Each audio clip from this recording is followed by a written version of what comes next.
This video is about how to permanently delete the read-only contacts on iPhone. Okay, let's see that. First open Settings app and scroll down a bit and open Contacts.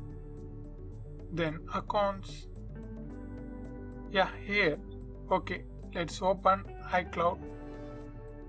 Click iCloud and turn off contacts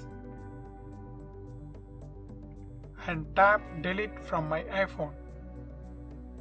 After that, turn on contacts. Done. Now open Gmail and turn off contacts. Delete from my iPhone. Then again turn on that. Likewise, turn off and delete and then turn on for other accounts if you have. Now what we are do means just restart the sync, same as like we restart the mobile or computer, just like that.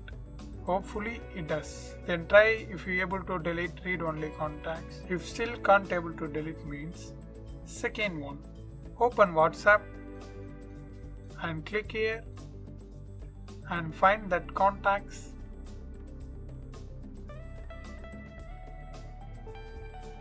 and tap delete contact. Same for duplicate contacts also. Once you done, then go back to phone app and open that contact.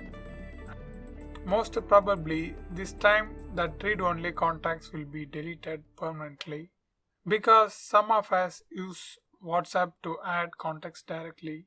If you add like that, this kind of issue may occur. So use phone app to add new contacts. Me too.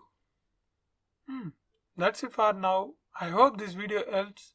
If it really helps means subscribe and share this video with your friends and neighbors. Thanks for watching.